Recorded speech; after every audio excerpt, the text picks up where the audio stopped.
Welcome to Games from Folktales, a podcast that mixes historical research and tabletop role-playing settings. I'm your host, Timothy Ferguson. This week, a retelling of a classic English folk story, which is called The Pear Drum. The version that you'll be hearing now is by Lucy Clifford, and it's called The New Mother. The New Mother was one of the sources of inspiration for Neil Gaiman when he wrote Coraline. For Ars Magica players, it's an origin story for some feral children. It has two creatures which are contesting with each other. I would argue that the mother is a fairy. She has a series of prohibitions, much like Selkie wives do, so that they vanish if these rules of conduct are broken. There is the temptation to say that one of the characters is a demon. However, she seems to plan to a degree which is unusual for the infernal spirits in an Ars Magica game. Might she not instead be a dark fairy contesting with the original mother for the role of mother? And now over to the LibriVox recording. This recording was released into the public domain by its original reader, Charlie Blakemore. I believe this was one of the very early LibriVox recordings. It doesn't meet the standard LibriVox quality settings, so apologies if the standard of the audio is a little bit below what you're used to. Statistics for The New Mother will be found on the website that accompanies this podcast. The children were always called Blue Eyes and the Turkey. The elder one was like her dear father, who was far away at sea. For the father had the bluest of blue eyes, and so gradually his little girl came to be called after them. Is this the fairy eyes or piercing gaze virtue? The younger one had once, while she was still almost a baby, cried bitterly because a turkey that lived near the cottage suddenly vanished in the middle of the winter. And to console her, she had been called by its name. A quick note, the setting is still English despite the existence of turkeys. Turkeys, at the time this was written, are what we now call guinea fowl. The American turkey was named in reference to guinea fowls, which were believed to have come to Europe from Turkey, hence the similarity in the names. Now the mother and Blue Eyes and the turkey and the baby all lived in a lonely cottage on the edge of the forest. It was a long way to the village, nearly 1.5 miles, and the mother had to work hard and had not time to go often herself to see if there was a letter at the post office from the dear father. Note, we never see the mother leave the forest. If the cottage has a fairy aura, she may be incapable of leaving the forest. And so very often in the afternoon she used to send the two children. They were very proud of being able to go alone. When they came back tired with the long walk, there would be the mother waiting and watching for them, and the tea would be ready, and the baby crowing with delight. And if, by any chance, there was a letter from the sea, then they were happy indeed. The cottage room was so cozy. The walls were as white as snow inside as well as out. The baby's high chair stood in one corner, and in another there was a cupboard, in which the mother kept all manner of surprises. How can the mother put surprises in the cupboard if she is a mortal agent and the children are the people who go to the village for her? "Dear children," the mother said one afternoon late in the autumn, "it is very chilly for you to go to the village, but you must walk quickly, and who knows but what you may bring back a letter saying that dear father is already on his way to England. Don't be long," the mother said, as she always did before they started. "Go the nearest way, and don't look at any strangers you meet, and be sure you do not talk with them."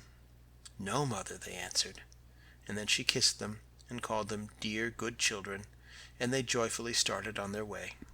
The prohibition against speaking to strangers in the wood is an ancient one. It comes up in all sorts of fairy tales, but we should flag it here.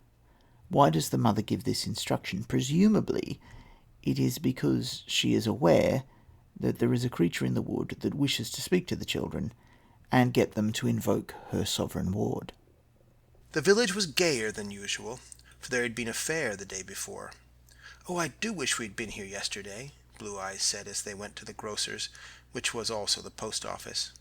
The postmistress was very busy and just said, "No letter for you today." Then Blue Eyes and the turkey turned away to go home. They had left the village and walked some way, and then they noticed, resting against a pile of stones by the wayside, a strange, wild-looking girl, who seemed very unhappy. So they thought they would ask her if they could do anything to help her, for they were kind children, and sorry indeed for anyone in distress. The girl seemed to be about 15 years old. She was dressed in very ragged clothes. Round her shoulders there was an old brown shawl. She wore no bonnet. Her hair was coal black, and hung down uncombed and unfastened. She had something hidden under her shawl. On seeing them coming toward her, she carefully put it under her and sat upon it. She sat watching the children approach, and did not move or stir till they were within a yard of her. Then she wiped her eyes, just as if she had been crying bitterly, and looked up. The children stood still in front of her for a moment, staring at her. "Why are you crying?" they asked shyly. "Perhaps you've lost yourself?" they said gently. But the girl answered promptly, "Certainly not. Why, you've just found me. Besides," she added, "I live in the village." The children were surprised at this, for they had never seen her before, and yet they thought they knew all the village folk by sight. Then the turkey, who had an inquiring mind, put a question. "What are you sitting on?" she asked. "On a pear drum," the girl answered.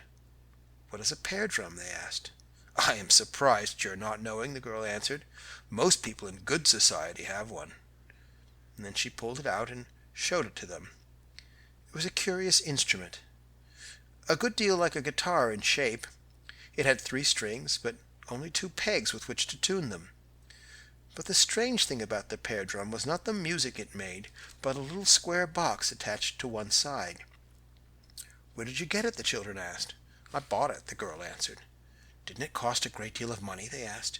"Yes," answered the girl, slowly nodding her head. "It cost a great deal of money. I am very rich," she added. "You don't look rich," they said, in as polite a voice as possible. "Perhaps not," the girl answered cheerfully. At this the children gathered courage and ventured to remark, "You look rather shabby." "Indeed," said the girl in a voice of one who had heard a pleasant but surprising statement. "A little shabbiness is very respectable," she added in a satisfied voice. "I must really tell them this," she continued. And the children wondered what she meant. She opened the little box by the side of the pear drum and said, just as if she were speaking to someone who could hear her, "They say I look rather shabby. It is quite lucky, isn't it?" "Why, you are not speaking to anyone," they said, more surprised than ever. "Oh dear, yes, I'm speaking to them both."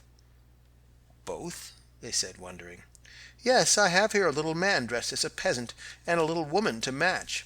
I put them on the lid of the box, and when I play they dance most beautifully." "Oh, let us see! Do let us see!" the children cried. Then the village girl looked at them doubtfully. "Let you see?" she said slowly. "Well, I am not sure that I can. Tell me, are you good?" "Oh, yes, yes," they answered eagerly. "We are very good." "Then it's quite impossible," she answered, and resolutely closed the lid of the box. They stared at her in astonishment. "But we are good!" they cried, thinking she must have misunderstood them. "We are very good. Then can't you let us see the little man and woman?" "Oh dear, no," the girl answered. "I only show them to naughty children, and the worse the children, the better do the man and woman dance." She put the pear drum carefully under her ragged cloak and prepared to go on her way. "I really could not have believed that you were good," she said reproachfully, as if they accused themselves of some great crime. "Well, good day." "Oh, but we will be naughty," they said in despair. "I'm afraid you couldn't," she answered, shaking her head. "It requires a great deal of skill to be naughty well." And swiftly she walked away, while the children felt their eyes fill with tears and their hearts ache with disappointment. "If we had only been naughty," they said, "we should have seen them dance." "Suppose," said the turkey, "we try to be naughty today. Perhaps she would let us see them tomorrow." "But oh," said Blue Eyes, "I don't know how to be naughty. No one ever taught me." The turkey thought for a few minutes in silence. "I think I can be naughty if I try," she said. "I'll try tonight." "Oh, don't be naughty without me," she cried. "It would be so unkind of you. You know I want to see the little man and woman just as much as you do. You are very, very unkind." And so, quarreling and crying, they reached their home. Now, when their mother saw them, she was greatly astonished, and fearing they were hurt, ran to meet them. "Oh, my children! Oh, my dear, dear children!" she said. "What is the matter?" But they did not dare tell the mother about the village girl and the little man and woman, so they answered, "Nothing is the matter," and cried all the more. "Poor children!" the mother said to herself. "They are tired, and perhaps they are hungry. After tea they will be better." And she went back to the cottage and made the fire blaze. And she put the kettle on to boil and set the tea things on the table. Then she went to the little cupboard and took out some bread and cut it on the table, and said in a loving voice, "Dear little children, come and have your tea. And see, there is the baby waking from her sleep. She will crow at us while we eat." But the children made no answer to the dear mother. They only stood still by the window and said nothing. "Come, children," the mother said again. "Come, Blue Eyes, and come, my turkey. Here is nice sweet bread for tea." Then suddenly she looked up and saw that the turkey's eyes were full of tears. "Turkey!" she exclaimed. "My dear little turkey, what is the matter? Come to mother, my sweet." And putting the baby down, she held out her arms, and the turkey ran swiftly into them. "Oh, mother!" she sobbed. "Oh, dear mother, I do so want to be naughty. I do so want to be very, very naughty." And then the Blue Eyes left her chair also, and rubbing her face against her mother's shoulder, cried sadly, "And so do I, mother. Oh, I'd give anything to be very, very naughty." "But, my dear children," said the mother in astonishment, "why do you want to be naughty?" "Because we do. Oh, what shall we do?" they cried together. "I should be very angry if you were naughty. But you could not be, for you love me," the mother answered. "Why couldn't we?" they asked. Then the mother thought a while before she answered, and she seemed to be speaking rather to herself than to them. "Because if one loves well," she said gently, "one's love is stronger than all bad feelings in one, and conquers them." "We don't know what you mean," they cried, "and we do love you, but we want to be naughty." "Then I should know that you did not love me," the mother said. "If we were very, very, very naughty and wouldn't be good, what then?" "Then," said the mother sadly, and while she spoke her eyes filled with tears, and a sob almost choked her, "then," she said, "I should have to go away and leave you, and send home a new mother, with glass eyes and a wooden tail." So where does this compulsion come from? I'm assuming that she's a fairy, and that her children disobeying her in this manner, demonstrating that they don't love her, are like the slaps given by a husband to a Selkie wife, which force her to return to the waters. 2. "Good day," said the village girl when she saw Blue Eyes and the turkey approach. She was again sitting by the heap of stones, and under her shawl the pear drum was hidden. Note that she sits by a cairn of stones. "Are the little man and woman there?" the children asked. "Yes, thank you for inquiring after them," the girl answered. "They are both here, and quite well. The little woman has heard a secret. She tells it while she dances." "Oh, do let us see!" they entreated. "Quite impossible, I assure you," the girl answered promptly. "You see, you are good." "Oh," said Blue Eyes sadly, "but mother says if we are naughty she will go away and send home a new mother with glass eyes and a wooden tail." "Indeed," said the girl, still speaking in the same unconcerned voice, "that is what they all say. They all threaten that kind of thing. Of course, really, there are no mothers with glass eyes and wooden tails. They would be much too expensive to make." And the common sense of this remark the children saw at once. "We think you might let us see the little man and woman dance." "The kind of thing you would think," remarked the village girl. "But will you if we are naughty?" they asked in despair. "I fear you could not be naughty. That is, really, even if you tried," she said scornfully. "But if we are very naughty tonight, will you let us see them tomorrow?" "Questions asked today are always better answered tomorrow," the girl said blithely. "I must really go and play a little to myself." For a few minutes the children stood looking after her, and then they broke down and cried. The turkey was the first to wipe away her tears.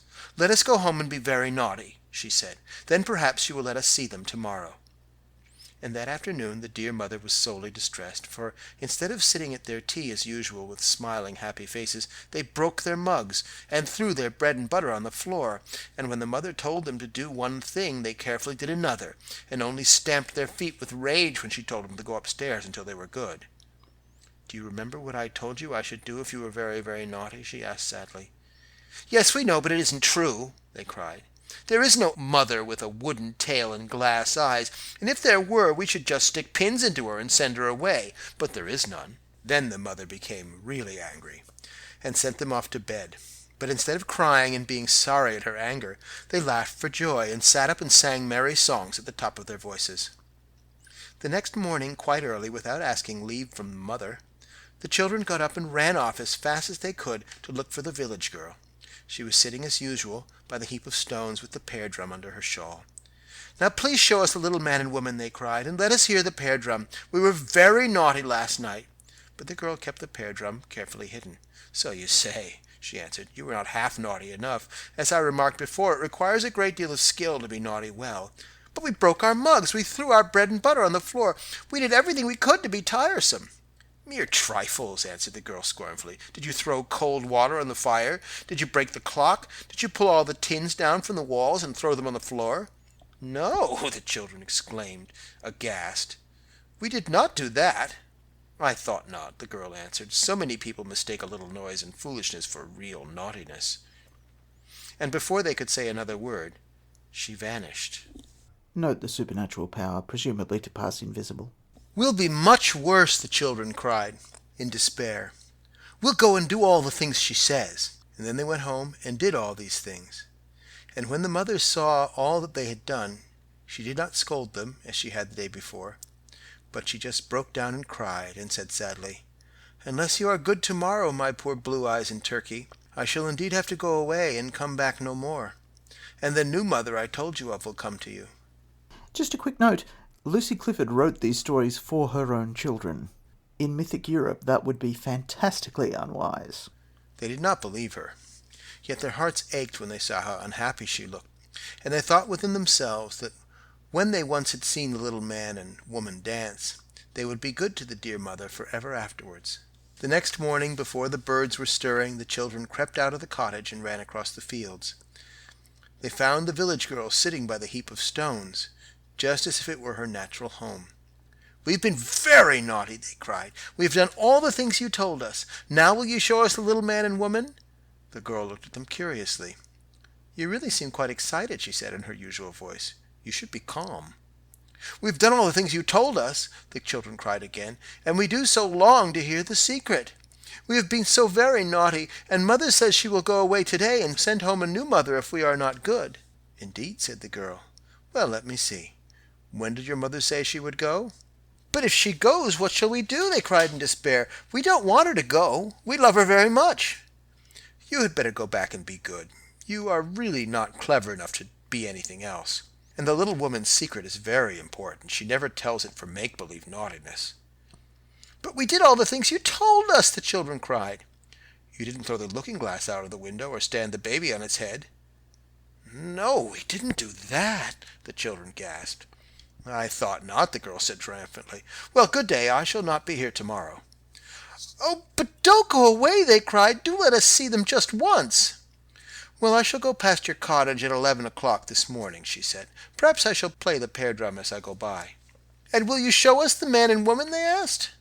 "Quite impossible, unless you have really deserved it. Make-believe naughtiness is only spoilt goodness. Now, if you break the looking-glass and do the things that are desired—" "Oh, we will!" they cried. "We will be very naughty till we hear you coming."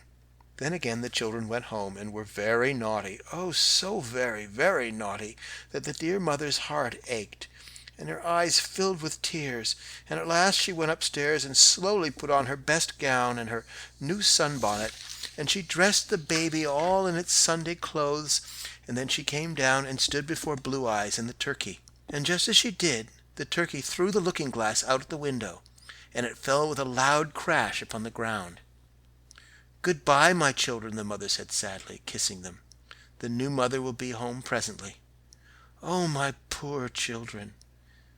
And then, weeping bitterly, the mother took the baby in her arms and turned to leave the house. The looking-glass may be the mother's focus. "But, mother, we will be good at 11:30. Come back at 11:30, they cried, "and we'll both be good. We must be naughty till 11 o'clock. But the mother only picked up the little bundle in which she had tied up her cotton apron and went slowly out at the door. Just beyond the corner of the fields she stopped and turned. and waved her handkerchief, all wet with tears, to the children at the window. She made the baby kiss its hand, and in a moment mother and baby had vanished from their sight. Then the children felt their hearts ache with sorrow, and they cried bitterly, and yet they could not believe that she had gone. And the broken clock struck 11, and suddenly there was a sound, a quick, clanging, jangling sound, with a strange discordant note at intervals. They rushed to the open window, and there they saw the village girl dancing along and playing as she did so. "We have done all you told us," the children called. "Come and see, and now show us the little man and woman." The girl did not cease her playing or her dancing, but she called out in a voice that was half speaking, half singing, "You did it all badly. You threw the water on the wrong side of the fire. The tin things were not quite in the middle of the room. The clock was not broken enough. You did not stand the baby on its head." She was already passing the cottage. She did not stop singing, and all she said sounded like part of a terrible song. "I am going to my own land," the girl sang, "to the land where I was born." In the earliest version of the story I can find, this is a racism thing. In these later versions, we might suggest that her homeland is Fairyland. "But our mother is gone," the children cried. "Our dear mother, will she ever come back?" "No," sang the girl, "she'll never come back. She took a boat upon the river. She is sailing to the sea. She will meet your father once again, and they will go sailing on." Then the girl, her voice getting fainter and fainter in the distance, called out once more to them, "Your new mother is coming. She is already on her way, but she only walks slowly, for her tail is rather long, and her spectacles are left behind. But she is coming. She is coming. Coming. Coming." The last word died away. It was the last one they ever heard the village girl utter. On she went, dancing on. Then the children turned and looked at each other and at the little cottage home. Only a week before had been so bright and happy, so cozy and spotless. The fire was out, the clock all broken and spoilt, and there was the baby's high chair, with no baby to sit in it. There was the cupboard on the wall, and never a sweet loaf on its shelf. And there were the broken mugs and the bits of bread tossed about, and the greasy boards which the mother had knelt down to scrub until they were as white as snow. In the midst of all stood the children, looking at the wreck they had made, their eyes blinded with tears, and their poor little hands clasped in misery. "And then what we shall do if the new mother comes?" cried Blue Eyes. "I shall never, never like any other mother." The turkey stopped crying for a minute to think what should be done. "We will bolt the door and shut the window, and we won't take any notice when she knocks." All through the afternoon they sat watching and listening for fear of the new mother, but they saw and heard nothing of her, and gradually they became less and less afraid lest she should come. They fetched a pail of water and washed the floor. They found some rags and rubbed the tins. They picked up the broken mugs and made the room as neat as they could. There was no sweet loaf to put upon the table, but perhaps the mother would bring something from the village, they thought. At last all was ready, and Blue Eyes and Turkey washed their faces and their hands, then sat and waited, for of course they did not believe what the village girl had said about their mother sailing away. Suddenly, while they were sitting by the fire, they heard a sound as of something heavy being dragged along the ground outside. Then there was a loud and terrible knocking at the door. The children felt their hearts stand still. They knew it could not be their own mother, for she would have turned the handle and tried to come in without any knocking at all. Again there came a loud and terrible knocking. "She'll break the door down if she knocks so hard," cried Blue Eyes.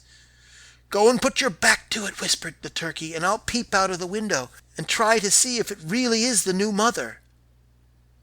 So in fear and trembling Blue Eyes put her back against the door, and the turkey went to the window.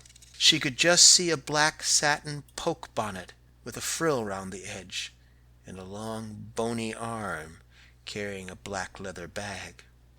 From beneath the bonnet there flashed a strange bright light, and Turkey's heart sank, and her cheeks turned pale, for she knew it was the flashing of two glass eyes. She crept up to Blue Eyes. "It It is," she whispered, her voice shaking with fear. "It is the new mother." Together they stood with the two little backs against the door. There was a long pause. They thought perhaps the new mother had made up her mind that there was no one at home to let her in and would go away. But presently the two children heard through the thin wooden door the new mother move a little and then say to herself, "I must break the door open with my tail." For one terrible moment all was still, but in it the children could almost hear her lift up her tail, and then with a fearful blow the little painted door cracked and splintered. With a shriek the children darted from the spot and fled through the cottage and out at the back door into the forest beyond. All night long they stayed in the darkness and the cold, and all the next day and the next, and all through the cold, dreary days and the long, dark nights that followed. They are there still, my children. All through the long weeks and months they have been there, with only green rushes for their pillows, and only the brown dead leaves to cover them, feeding on the wild strawberries in the summer, or on the nuts when they hang green, on the blackberries when they are no longer sour in the autumn, and in the winter on the little red berries that ripen in the snow. They wander about among the tall dark firs or beneath the great trees beyond. Sometimes they stay to rest beside the little pool near the copse, and they long and long with a longing that is greater than words can say, to see their own dear mother again, just once again, to tell her that they'll be good forevermore, just once again. And still the new mother stays in the little cottage, but the windows are closed and the doors are shut, and no one knows what the inside looks like. Now and then, when the darkness has fallen and the night is still, hand in hand Blue Eyes and the turkey creep up near the home in which they were once so happy, and with beating hearts they watch and listen. Sometimes a blinding flash comes through the window, and they know it is the light from the new mother's glass eyes, or they hear a strange muffled noise, and they know it is the sound of her wooden tail as she drags it along the floor.